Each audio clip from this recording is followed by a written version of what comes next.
വർഷങ്ങളായി പൂർണ്ണ ബുക്സ് കുട്ടികൾക്കായ സമ്മാനപ്പൊതി ഇറക്കുന്നു എന്നറിയുന്നതിൽ വളരെ സന്തോഷമുണ്ട്. 10ാമത്തെ സീസണാണ്. ഇക്കൊല്ലവും മുതിർന്ന എഴുത്തുകാരുടെയും ചെറുപ്പക്കാരുടെയും എല്ലാമായിട്ടുള്ള കുറേയധികം പുസ്തകങ്ങൾ ഇറക്കുന്നു. ഇതൊരു വലിയൊരു സംഭാവനയാണ്. ആ പുസ്തകങ്ങളുടെ ഒരു മിക്സ് നോക്കിയാൽ വളരെ സീരിയസ് ആയ പുസ്തകങ്ങളുണ്ട്, അതേസമയം കുട്ടികളെ സ്വപ്നം കാണാൻ പ്രേരിപ്പിക്കുന്ന വളരെ മുത്തശ്ശി കഥകൾ പോലുള്ള പുസ്തകങ്ങളുണ്ട്. ഡോക്ടർ ശ്രീകുമാറിന്റെ വലിയൊരു സംഭാവനയാണ്. അപ്പൊ ഇത്തവണത്തെ 10ാം സീസണില് എന്റെ ഒരു പുസ്തകമുണ്ട്, ഇലകളും പൂക്കളും.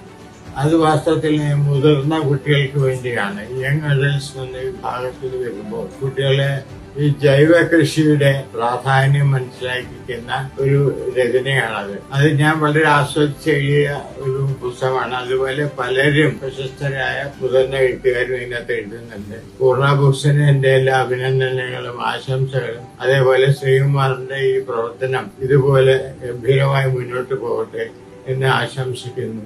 നന്ദി, നമസ്കാരം.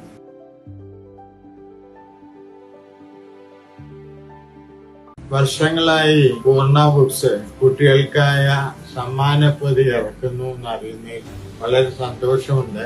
10ാമത്തെ സീസണാണ്. ഇക്കൊല്ലവും മുതിർന്ന എഴുത്തുകാരുടെയും ചെറുപ്പക്കാരുടെയും എല്ലാമായിട്ടുള്ള കുറേയധികം പുസ്തകങ്ങൾ ഇറക്കുന്നു. ഇതൊരു വലിയൊരു സംഭാവനയാണ്. ആ പുസ്തകങ്ങളുടെ ഒരു മിക്സ് നോക്കിയാൽ വളരെ സീരിയസ് ആയ പുസ്തകങ്ങളുണ്ട്, അതേസമയം കുട്ടികളെ സ്വപ്നം കാണാൻ പ്രേരിപ്പിക്കുന്ന വളരെ മുത്തശ്ശി കഥകൾ പോലുള്ള പുസ്തകങ്ങളുണ്ട്. ഡോക്ടർ ശ്രീകുമാറിന്റെ വലിയൊരു സംഭാവനയാണ്. അപ്പൊ ഇത്തവണത്തെ 10ാം സീസണില് എന്റെ ഒരു പുസ്തകമുണ്ട്, ഇലകളും പൂക്കളും.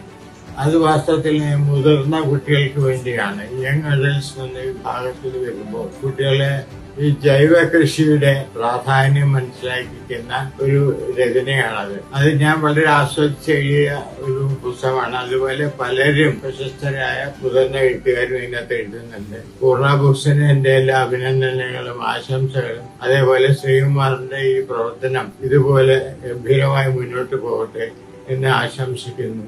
നന്ദി, നമസ്കാരം.